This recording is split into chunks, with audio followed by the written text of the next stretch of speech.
producers and directors are all present. Lesson 11. With the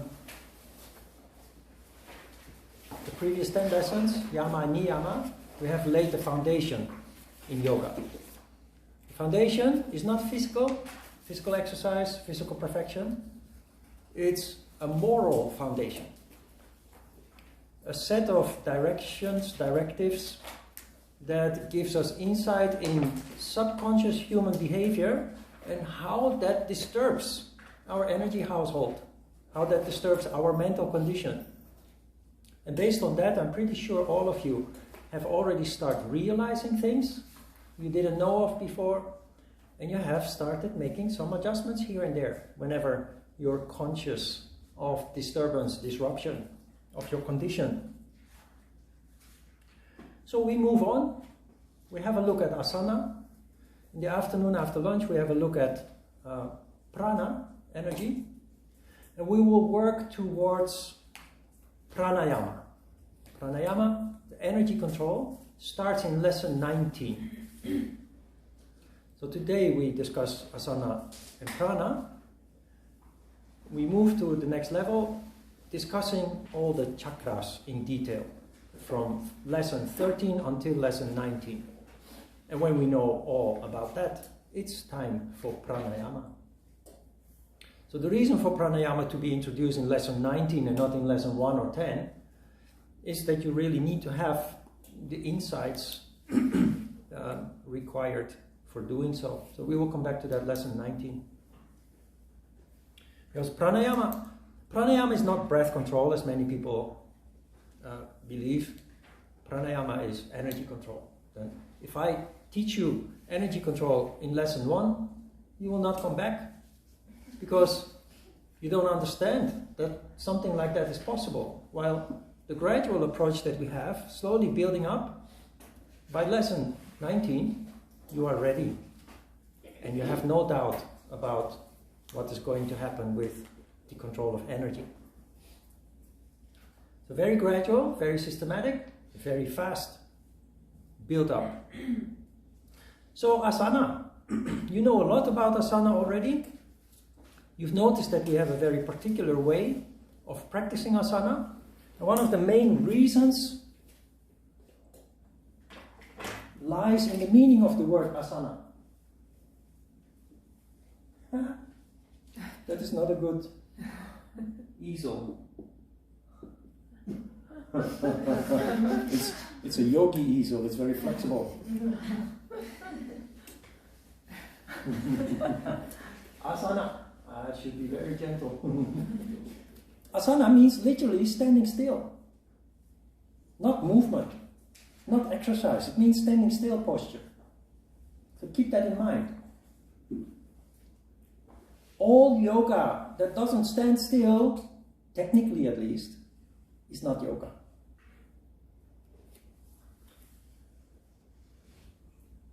Another thing about asana is that you do it in silence. Not with music, not with people moving around, doing other activities. So you try to do it, you try to create for yourself some space in which you can practice in silence. So if you live in a house with other people, family members, you try to make your practice time around the time that other people are outside the home, at work or school or wherever they are. If that's not possible, then you try to find space in a separate room where you can just isolate yourself for the duration of your yoga practice. It's very distracting and disturbing when you do it in the presence of other people that are not engaged in the same thing that you are in. You become too sensitive to stay focused and to not be disturbed by other people's presence.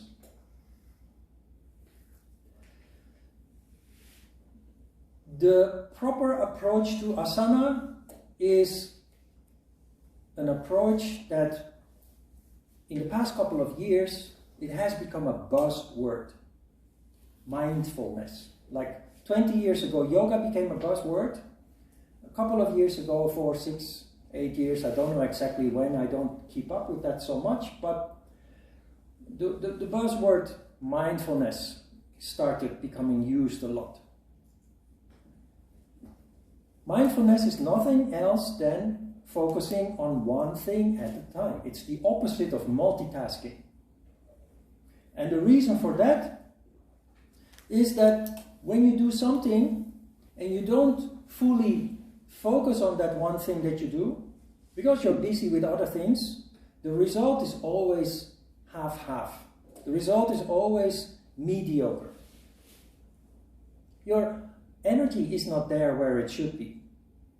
When you practice asana correctly, introducing it into your life, into your practice, you will see in a very natural way that you are going to do things in life, at work, at home, also with friends, socializing. You become more and more mindful of what you do. And you notice that every time that you're not, you feel disturbed, restless, even nervous. That is why I always forget something. I'm focused on one thing. In general, that's good. Sometimes you forget to turn on something. Then it's not good. But I have a lot of people to help me. So how do you do this? If you don't know how to approach it yet at the beginning, take some very concrete steps, very simple. The asana has a name. Tadasana. It's going to collapse.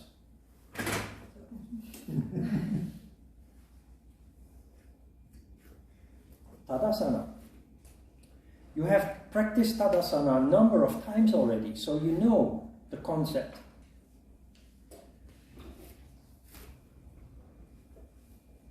Tadasana. You remind yourself first of the name. In the handout, it sounds a little bit mysterious. Okay? So we say, start with a mantra. The mantra is the name of the exercise. You close your eyes and you say in silence to yourself, Tadasana.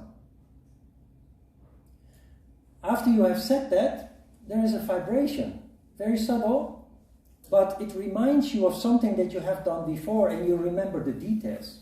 You don't have to put your feet very explicitly parallel anymore. You don't have to very deliberately distribute the weight on your foot soles, straighten your legs, tilt the pelvis, because simply repeating the name, Tadasana, it happens very naturally, spontaneously. That means, that shows that you have become one. That is the unity or the unification or the fusion that yoga is so often talking about, that many people just don't understand, seeing it as some kind of mysterious concept. The fusion really is that you have made something your own. So I had a very interesting conversation with Thomas before the start, at the hand of some question. But you know, in this world there are many different kinds of people, but we can, based on what we are discussing here, we can divide them into two different categories. There are many people who do something and they're not really committed to what they do because their motivation is not pure. Remember the concept of saucha, purity, practice of purity? So many people have a certain kind of job just because it's just how life went. They ended up being a lawyer or a doctor or a dentist. When you go to such a person in need for their service, you feel that something is not right. They are more concerned about their status, the money that they earn, all kinds of things that are not actually related to what you need from them. The other category of people is less common. It's people who do what they love to do. Remember the graph on the board last week? About passion, about vocation, about doing something with heart and soul. Somebody who does something with heart and soul, whether that is being a doctor or whether that is cleaning toilets. Whatever it is that you do it always excellently. Why? Because you are connected with what you do. You really pay attention to what you do and how you do it. And if you are the lucky patient of a doctor or a dentist who works with heart and soul, you feel comfortable in their hands. You trust them. Mindfulness leads you to become such kind of person. When I was training with Ajita in Amsterdam, there were most of the students highly educated, as here also. If you look at all the yoga studios, most yoga studios people are not so highly educated, especially the teachers. They become yoga teacher by default, mostly, because it's just another way to make a living. But in a typical kind of yoga class like this, where you actually learn real yoga, the education level generally is higher. So my fellow students, there were architects, there were doctors, there were many highly educated people. What happens is, we talked about last week, doing things with heart and soul, which can possibly lead to a change of career. What I notice is that most people don't change their career.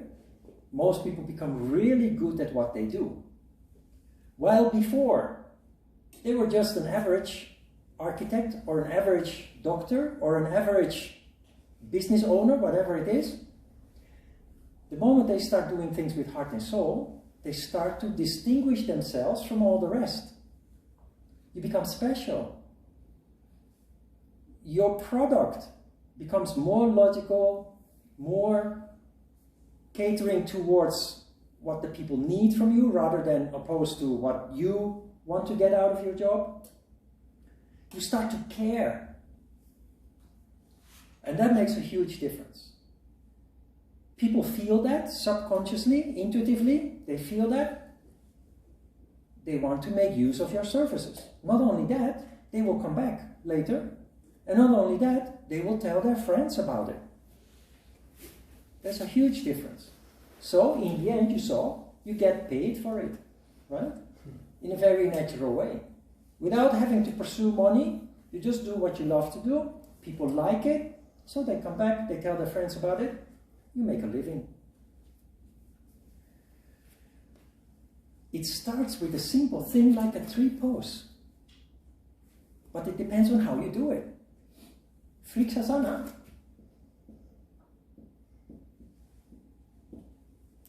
After Tadasana. Asana. In my mind, I start to see the picture of Asana. Because I've done it before, last week and the week before. Not only do I start to see a picture of Asana, I start to feel it. And this is really important. When you feel something, it becomes your own. You connect. It's not just a superficial movement anymore.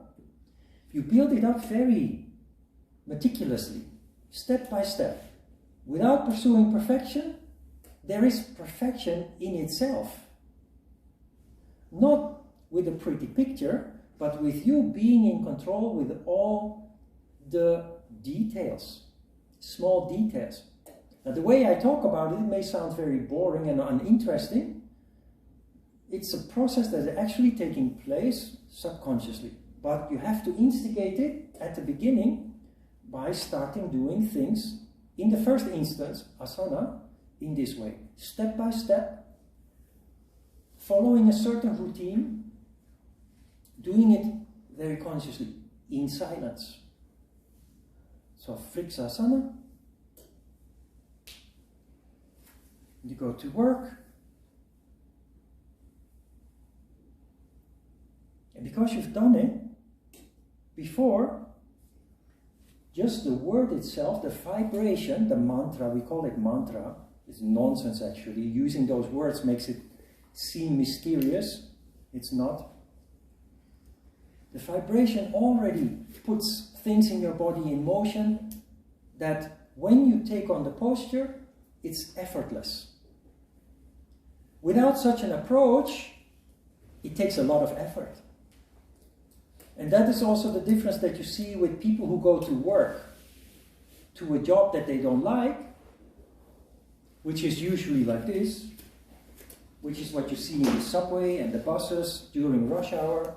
The majority of the people, there is no vital energy. There's no prana. Because they have to do something just because they have to. But their mind is somewhere else. Their heart is somewhere else. People who go to work to something that they love to do, they are straight. And they're only focused on that, what they want to do and what they have to do. It's about energy. So try to approach asana in this way. For the time being, it becomes a natural habit to do so. And you know, routine, for many people, especially young people, they think routine, boring. I don't like routine. I want to go to bed late and wake up late and every day another time. And you know, that on the surface that seems to be exciting and interesting. But it doesn't allow for harmony to occur, the balance between the Shiva and Shakti energy, yin and yang energy. And having no routine costs a lot of energy. The difference with having a routine, when you have a routine, you don't have to put a lot of mental effort anymore into what you are doing. So it becomes intuitive, what you do. When things become intuitive, you are connected with what you do and it happens naturally, without spending much energy. What is the benefit of this? You become healthier, stronger, happier. Overall, your life just improves considerably. And whatever it is that you do, whether it is in private or at work, you are better at it than others. Without effort. Just because you connect with what you do. So the principle is very simple.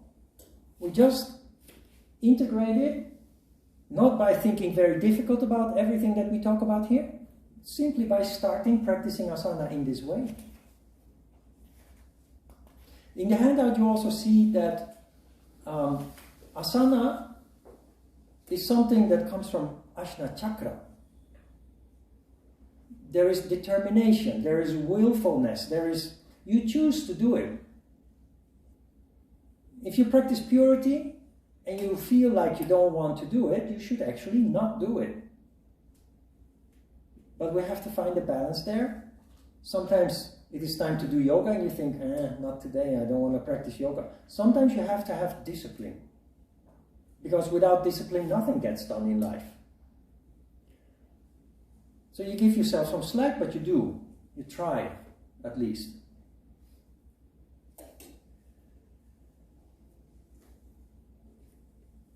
People who have purpose, they are naturally very straight. People always tell me I'm straight. Wow, you are so straight. Really.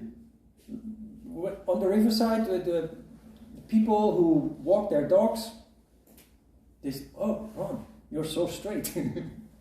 So all my life since I started practicing yoga, people have said, oh, you're so straight. Am I? Maybe with the years I'll become more like this and grow a beard, but not naturally. And it's all about energy.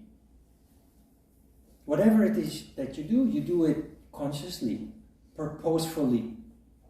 And that is only possible with Ajna Chakra. Then Ajna Chakra works like a hot air balloon. Literally. Because your energy is here, you become straight. Because a hot air balloon wants to rise up. So you feel light. Literally you feel light. When you walk up the stairs, you take 2 stairs at a time. And you don't feel like, dragging yourself. Really, literally. And it's all about energy. And the human being, other than other beings, that we live within on this earth, the human being can choose to do this, even when the circumstances are not favorable. And that is what yoga is about, to take control. And that brings us to the next step, which I touched upon just before, when you don't feel like practicing yoga, but you know, intellectually you know you should, because you're trying to do something, create something that is good for you. So how do you handle when you, for example, have a job that you don't like? You try to find purpose in it. Why? How? Because there is a reason why you're in that job.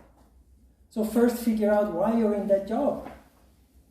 If you come to the conclusion that it's not where you want to be, the next step is to ask yourself, then what do I want to do instead of it? And then the job that you don't like becomes purposeful. Why? Because it is your stairway up to the next step in your life. So the job that you hated so much, cleaning toilets or working in an office or in a shop or whatever it is that you do, now that you have determined that you want to be a pilot, or you want to be a yoga teacher, or you want to, whatever it is that you actually want to do deep inside your heart, you know that the only way to get there is to stick to your job, which provides you a living, allows you to pay the bills, but it also allows you to prepare to go to the next step, to get you closer to where you want to be. From that moment on, you have purpose. And when you clean toilets or whatever it is that you do it whistling, you do it singing. And that is the big difference. That is the big difference that you can make for yourself in your life, by doing things mindfully, starting doing things mindfully. That is asana. See? So that simple exercise, standing still, that many people think is very boring, it has huge implications in how it affects your functioning. That is the secret of yoga. Okay? Asana, standing still, in a very special way. Purposefully, willingly. Then there are some practical things. When you have a full stomach because you just had a meal, you practice yoga, the energy is just not there. Digestion is a major activity of the body that doesn't leave much room for other activities. So when you have a meal, it's better to wait a couple of hours. Then if you have to have a meal, and you know that 1 or 2 hours later there's going to be your yoga practice, you choose to eat something small and light. Like half a kimbap, or just a 1-slice sandwich, small and light. After yoga practice, also, do not become very busy too much suddenly. Because you create an atmosphere of harmony. And you noticed, when you're done, you feel different. You feel kind of special.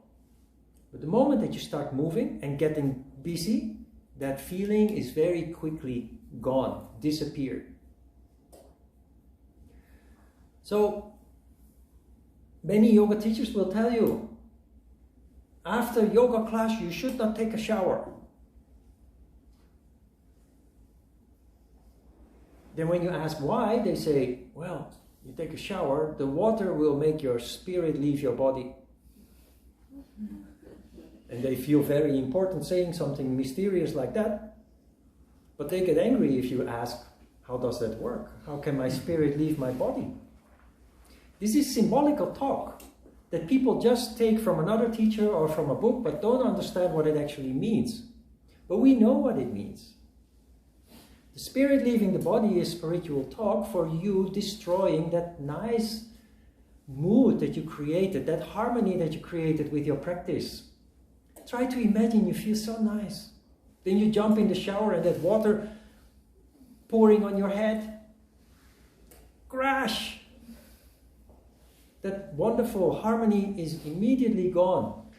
The same if you finish your class and immediately you start with a big dinner or something, or getting very busy with work, or all those kind of things disturb your harmony. And harmony is our precious asset.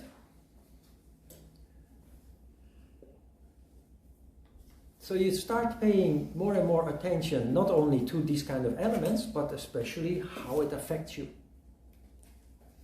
And you play with it. Don't be radical, don't be too strict, but do keep your eyes open and try to follow up on what you experience, what you feel.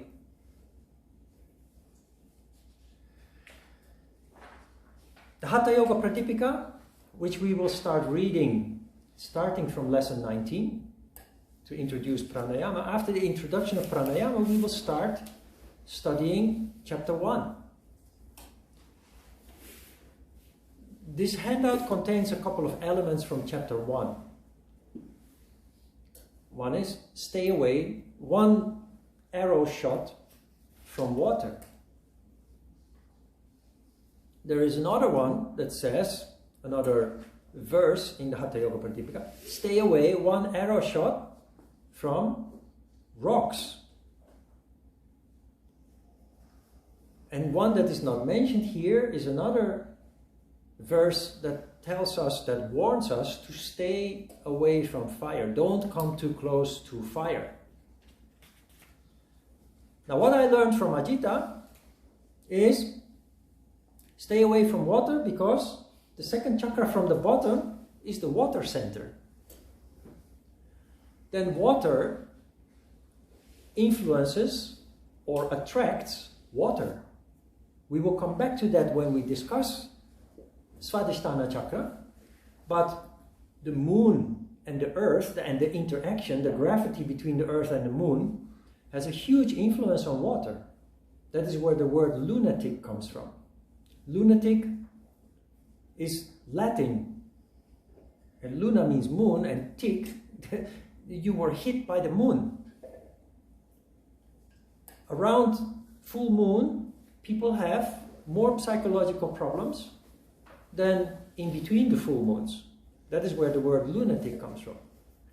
During full moon, the spring tide in the ocean is much higher, much more restless than in between the full moons. So it makes sense, but I think it has another meaning too. Stay away from rocks, Ajita interpreted as, if you are in a very small room and the walls are too close to you and the ceiling is too close to you, which translates as rocks, you feel oppressed. And that's really true. So it makes sense also. Fire, heat, floor heating, basking near the fire, they call it in the Hatha Yoga Pradipika, that destroys your energy. It destroys your Manipura chakra. Makes sense also. But you know what? Earth, water and fire are the three elements of the three chakras below the diaphragm. Emotions, desires, ego, ambition. Stay away from these lower emotions and desires. What does this mean? It is the reason why they built temples. It is the reason why they built monasteries. You go to a temple or a monastery, you have to lay down all your worldly possessions. And they give you some uniform everybody else is wearing. That doesn't allow you to distinguish yourself anymore, your ego anymore. There are regular meals. Everything is organized to create an environment where there is no emotion and desire triggered anymore. Because that's the only way to allow energy to rise up. Remember, the principle of energy rising up is what this is all about, to fuel the higher human characteristics of wisdom, intellect, vision, love also. is in the crown chakra. If you keep yourself busy with earth, water and fire, there is no room for energy to rise up. You will keep living based on instinct, basic instinct, animal instinct. Now that is what earth, water and fire really means.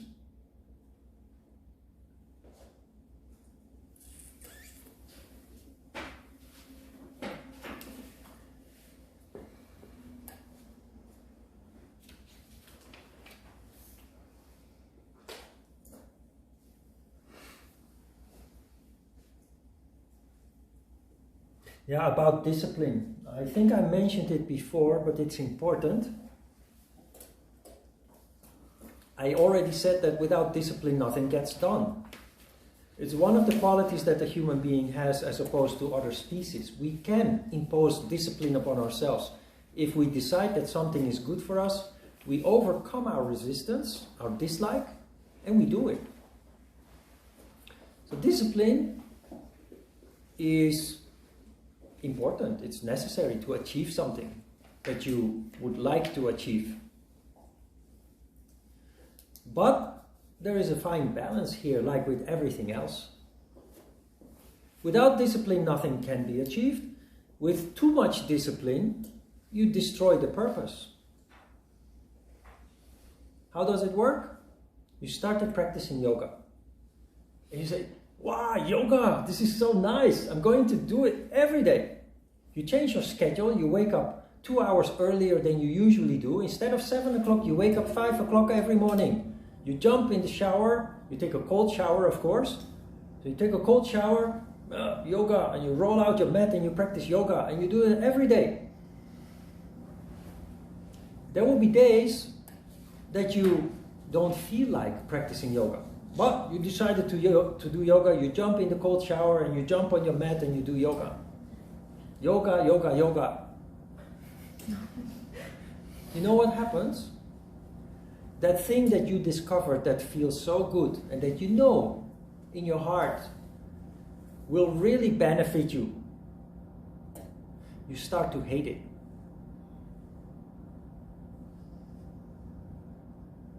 And when you hate something, your heart and soul is not there anymore. It doesn't work for you anymore. So you have to find a balance there. You need to have the balance. You need to have the discipline. Without discipline, nothing can be achieved. But lesson 1, the message was, the first thing we need to do is to become our own best friend. And that means being your own best friend, you do what is good for you. Practice yoga regularly. But today, I feel so much resistance. I feel so lazy. I feel so... whatever it is that you feel. But you feel like not practicing yoga today.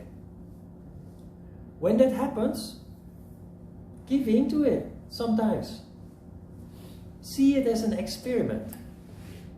From my own experience, I know that every time that I give in to that laziness, that I decide not to practice yoga today because I don't feel like it,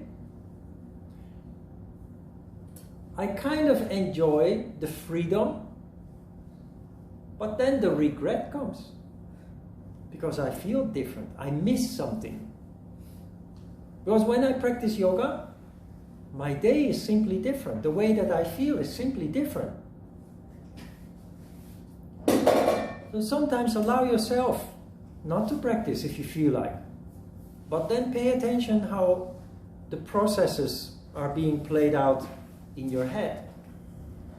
And interestingly, this leads to a spontaneous discipline that makes you practice tomorrow.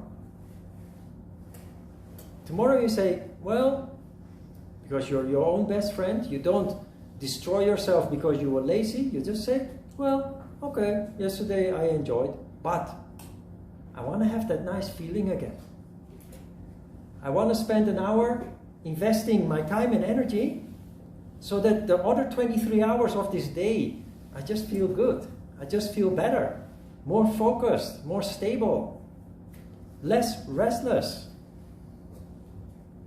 It's very much like this. You do things very mindfully. So also when you don't have the discipline to practice and you give into your laziness, you also do that mindfully. And then you notice that maybe it was good, your body maybe needed a little rest because you're also busy with other things, work, family, what have you. But the day is simply not the same without. So tomorrow I will practice again. And you will do it with a smile. It's very important. When you practice with a smile, all your energies channels are wide open and your energy is circulating.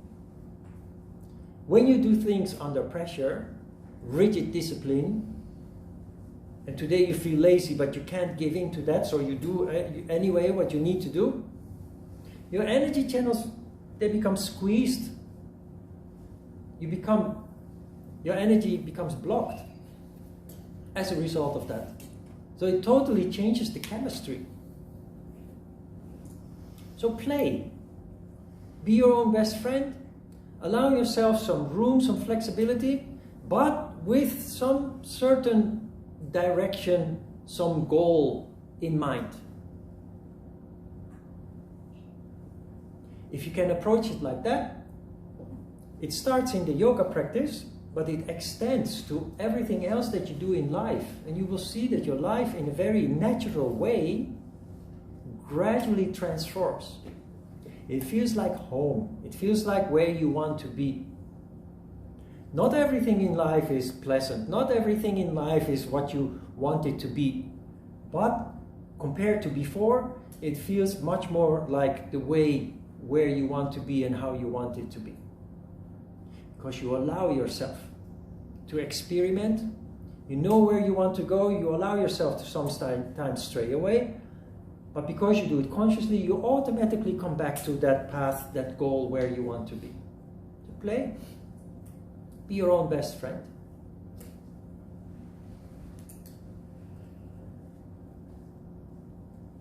Now, you see 6 qualities that make yoga work. We will come back to that in the Hatha Yoga Pradipika. But you have steadfastness, effort and dedication, courage, true knowledge, belief, faith and confidence, and detachment from people's company. Steadfastness is interwoven in almost everything that I tell you. Steadfastness. Know what you want and then follow up on it. It is the path not taken. Because the path that everybody takes is the easy path, the comfortable path that we talked about before. The path not taken is the path that conscious people walk.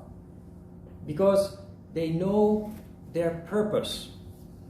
And the challenges and the obstacles that they find on their way, they do not try to avoid. On the contrary, they see them as opportunities to grow, to learn, and to come closer to their goal.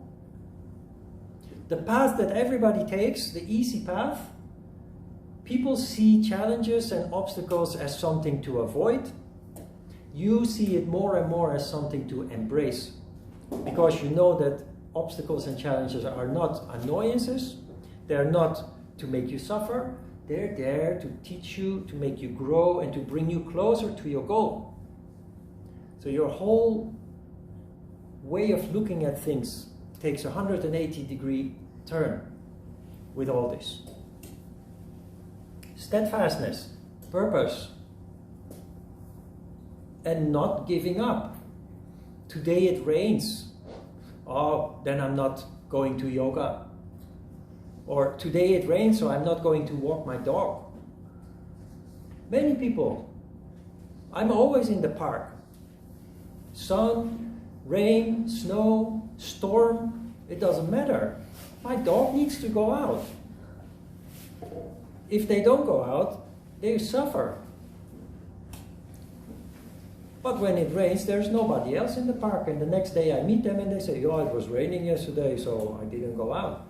How about your dog? Yeah, well, they can pee inside.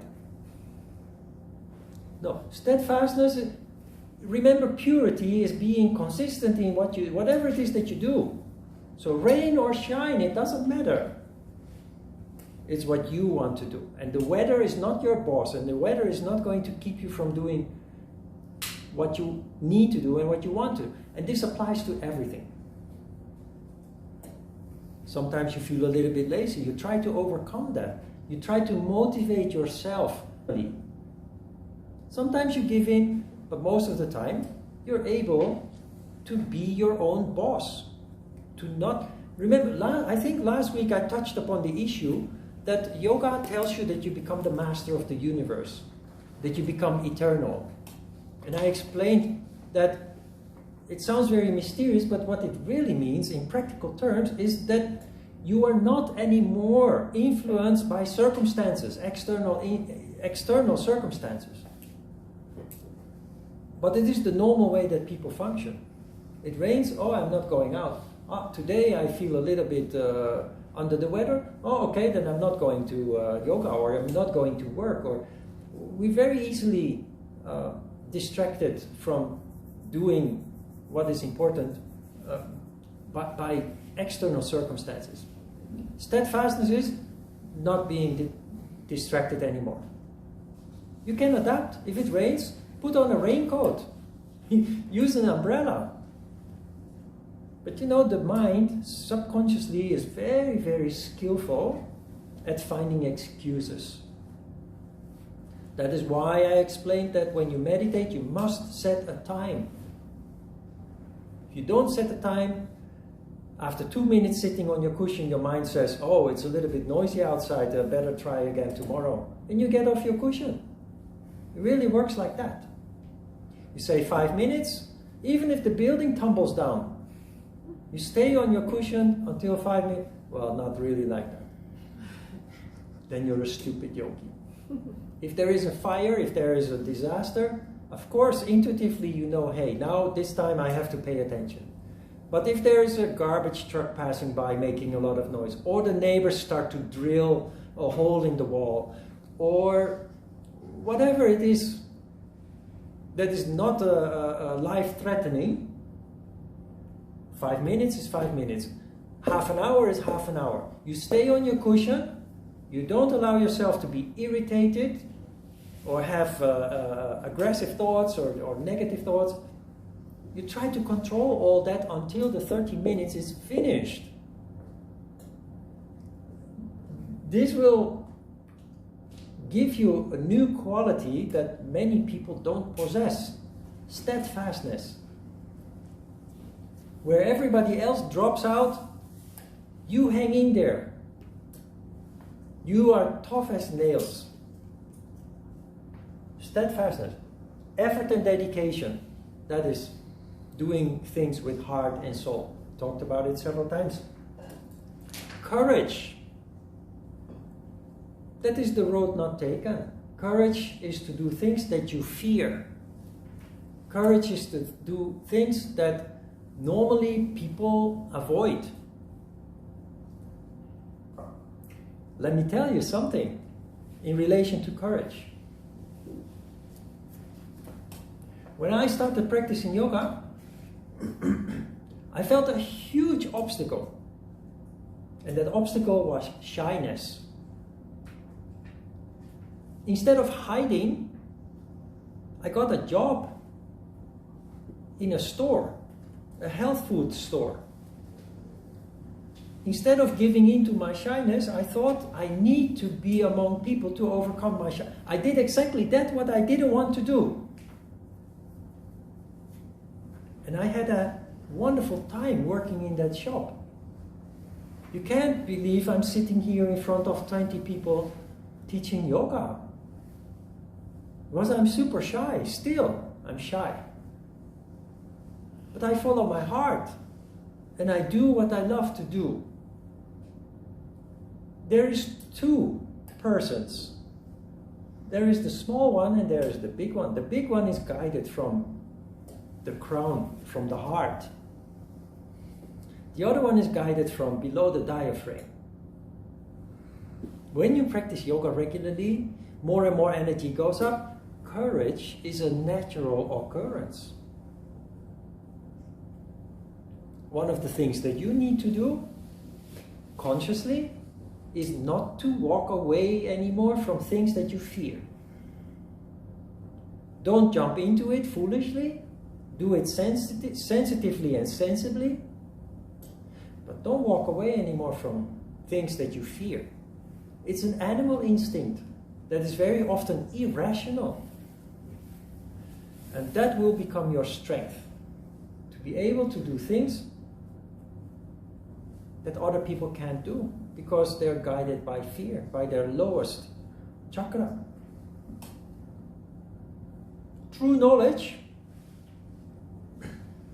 if I sit here and I take Ajita's book and I just teach you what Ajita wrote down in that book, it may be true, but it's not true knowledge.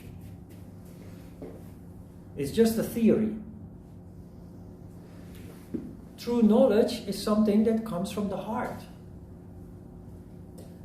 What Ajita taught me has transformed me. So what I teach is different from what Ajita is teaching. If it is correct, Ajita learned from his masters, but what he was teaching was his realization, his insights. And I'm teaching my insights. They're very different. That true knowledge is that what is your insight, not the insight from a book or just repeating the words from another teacher, but actually having processed what you read in that book or what you learned from that other teacher, and having contemplated the matter, having reflected on the matter. How does it apply? How does it work out? Rather than just a theory, it then becomes a deep insight. That is true knowledge. Belief, faith, and confidence. Without belief, faith, and confidence, you wouldn't be here. But it means that you follow your feeling and you give something the benefit of the doubt. In this case, you give me the benefit of the doubt. There are things that you don't agree with that I say here in class. Maybe. There are things maybe that cause resistance. Maybe sometimes anger. But overall you feel that this is valuable. Overall you feel that my heart is in the right place. I'm not here to cheat you, to lie to you. I'm really here trying to be helpful, to give insight, to help people to grow. That is this. So based on that, you accept the imperfections. That is belief, faith, and confidence. Detachment from people's company, that is when you want to practice yoga, you need to find a place where other people do not disturb you. Detachment from other people's company. Also, when it is not about yoga, there are many situations in life where the presence of certain people is very disturbing, annoying, making you unhappy. When you practice yoga, you become more and more sensitive and conscious. You also become more aware of the disturbance that the presence of those people bring you.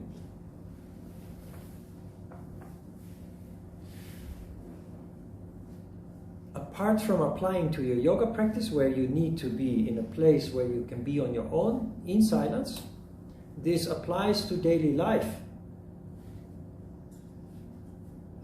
For example, you still live with your parents.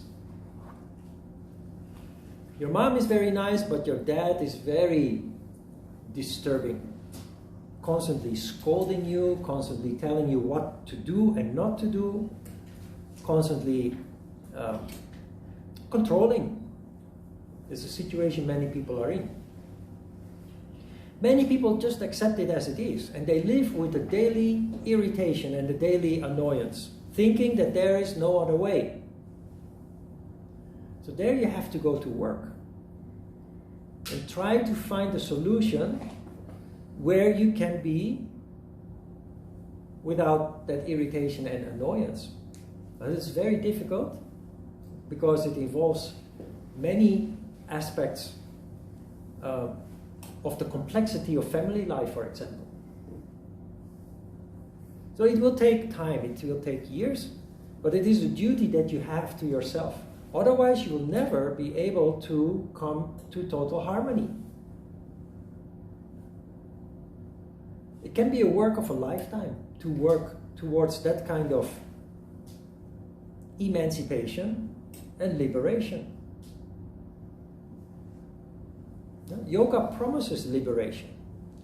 And we look at it from a very religious point of view. But liberation really, in a practical sense, is about these things of daily life that we feel imprisoned in. Habits, being ruled by fear.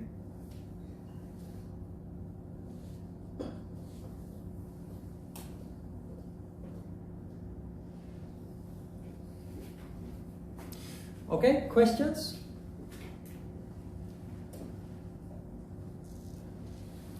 Okay. The most important takeaway from this is about asana, of course. Try to stick to asana correctly. I know many of my students after graduation, they move on, and very often, because we're connected on Facebook, we know from each other what we do. Many people end up with Ashtanga yoga, Vinyasa yoga, what have you, all kinds of yogas that I'm telling you is not real yoga. But you follow your heart, and if you feel like doing such kind of exercise, do it. In the end, you will always come back to the origin. In the end, you will prove to yourself that that is indeed the correct way. So do not feel shy or resistant, just do what you want to do. I've done a lot of exercise that has totally the opposite effect of yoga. My body needs exercise. But yoga is yoga. Try to stick to that. Asana is standing still. Try to stick to that. If you want to do hot yoga, Bikram yoga, Vinyasa, Ashtanga, enjoy it. But know that it does not have the same effects as standing still in silence has.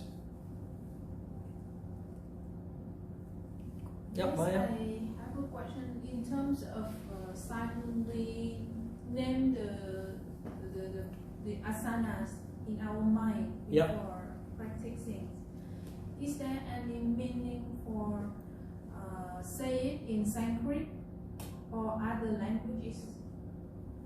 No. No, if you feel resistance with the Sanskrit name, for example, Friksasana, you can call it in Vietnamese. What is a tree in Vietnamese? But be consequent, be consistent. Today you call it Friksa, tomorrow you call it tree, and the day after tomorrow you say Namu, the Korean word. You're scattering. Be consistent. The Sanskrit name, there is nothing holy about Sanskrit. The many yoga teachers try to make Sanskrit something holy. It's not, it's just another language. It's the reason why I never say Namaste. I explained that before. But be consistent. If you decide to call the poses in your own native language, but then stick to that, then it will have exactly the same effect. Yeah, you're welcome. Okay? And don't forget the meaning of this word. Asana. It really means standing still posture. Okay, let's have a short break.